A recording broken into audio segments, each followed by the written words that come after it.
svetu da ispitamo tako, nije teško. Čekaj, to je došlo još jedno. Evo ga, dao ovaj stari zad.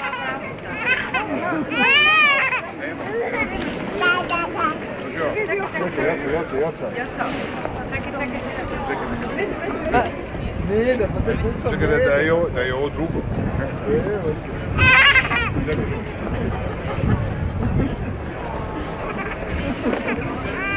Ajde.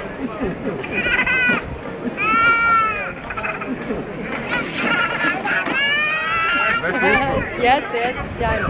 Ja snimam. Kamerom. To je lepo, baš lepo. Kako ti zove? Znaš što je lepo? Lepo su ova deca i nema ove kuće. Kako se zove kuca? Meda. Kuca Meda.